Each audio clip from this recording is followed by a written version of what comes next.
Hello. God, it's still short. Always been short for me. So it's been a really long time since I've been on this stage, and any stage for that matter. And of course it would be Timmy Wood who would get me up here.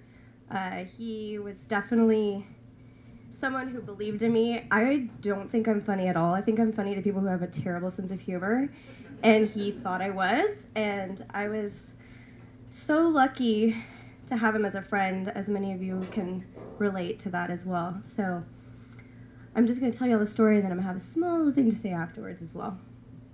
The story is called The Rapture. Oh, by the way, the beginning is actually him talking, so it's going to sound confusing, but it's him talking now, okay?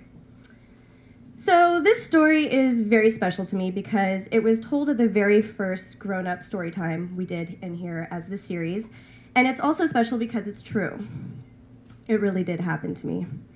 Some of you may know this story. You may remember it. You may not, so here we go. When I was young, my parents thought it would be a great idea to put me in a school that was not a public school. And normally that would be cool. Private schools are awesome. But not this kind of private school, because this was a church private school. Which is like the people of the church, they start a church and they have kids, and then they're like, oh, we don't want to send our children into the world to be, tainted with evolution and books, so let's start our own school. So they start their own school. I went to Livingstone's Christian school from kindergarten to 10th grade. In my 6th grade year, I had this teacher named Mrs. Barrow, and Mrs. Barrow was fucking crazy. I pray to God she is not teaching anymore. She was obsessed with weird shit. She was obsessed with angels, and she claimed that she had a guardian angel that followed her everywhere, and his name was Charlie. And she would also tell us that we shouldn't use slang because the angels don't understand us when we talk if you use slang. Angels do not understand what it means to say, yeah, I'm cool for Christ, because then the angel says, well, earlier he said he was hot for the Lord, so what's up with that? This lady was crazy. She also told us that whenever you see something out of the corner of your eye, she would say, when you see something out of the corner of your eye, boys and girls, that could be an angel. Or a demon. One thing she loved even more than angels and demons and crazy fucked up shit like that, she loved the book of Revelations and the Rapture. Now, if you aren't familiar with what the Rapture is, it's when God goes, you know what? Let's all take those people who believe in me, let's take them up to heaven, and everyone else, let's just leave them there where they have the worst fucking time of their life. So basically, everyone who is a Christian goes to heaven, and then on earth, there's wars and tribulation and scorpion monsters attack. It's horrible. She taught this shit for like a month. We didn't have class for a month, and all she taught was the Rapture. She was obsessed with what was going to happen one day. She would come in and say, sign at the end of the times, boys and girls. This is happening in the Middle East. Sign at the end of the times. And you know what? I'm not even going to assign homework tonight because the rapture will probably happen tonight. So no homework. So she also had these videos that she would show us. These really cheap, low-budget movies that I've now come to realize were horror films. So one week, we canceled everything, even Rapture Talk, to watch these movies. There were like 4 of them, and they were each like 3 hours long. I was a young, impressionable kid, 6th grade. Watching these movies and hearing all this Rapture Talk really fucked me up, like big time. In these movies, people were getting their heads cut off and a guillotine if they didn't take the mark of the beast. It was scary. I became obsessed with what happens if the rapture happens and if I'm not the chosen one. It plagued me. I would lie in bed at night and I would hear my parents talking in the living room. And if they took a moment to pause and stop talking, I had to rush out to make sure they were still there. I'm like, oh, thank God, the rapture didn't happen. I'm safe. I'm sorry, God, I'm sorry.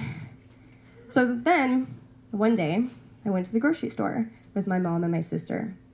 We came home, and my mom was like, Tim, why don't you go get the mail? Because our mailbox was across the street. And I was like, okay, getting the mail is fun. I'm like in 6th grade. So I go get the mail, and I walk back in the house. I'm like, Mom, I got the mail.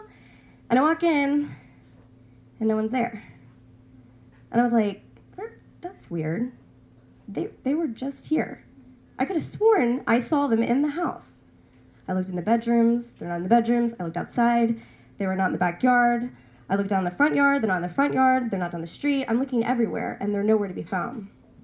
So my first thought is, holy shit, the rapture just happened. Minus the explicitives, because in this case, it didn't happen, and I didn't want to curse and then not go. So I was like, the rapture happened. And I'm stuck here. And then I don't know what to do. Should I board up the windows? Should I go out and run? I can't take the mark of the beast. I mean, oh God, there's going to be an Armageddon. Scorpion monsters are going to attack me. Oh man, I mean, I started freaking out. Why did they not take me? Why was I not taken in the rapture? God, what did I do? And then I realized that God had forsaken me.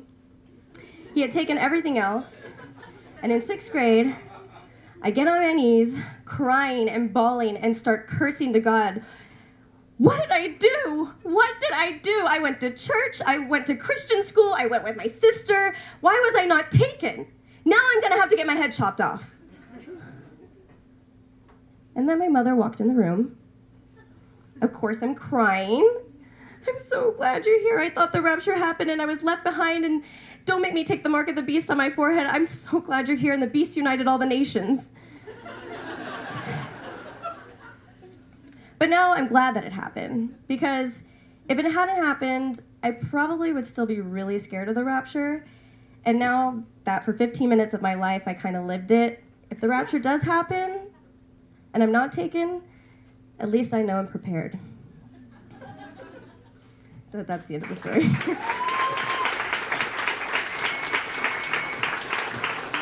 Also, just one small thing I wanted to say. I could tell you a really sappy story because I probably have like a million of them to say, but I'm going to say something that I know he would want us to hear. Obviously, he likes to make us all laugh.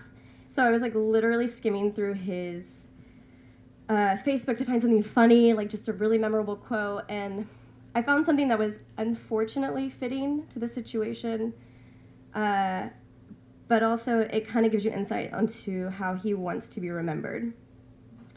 So it took me forever to find this. By the way, he posts a lot on Facebook, so this was a lot.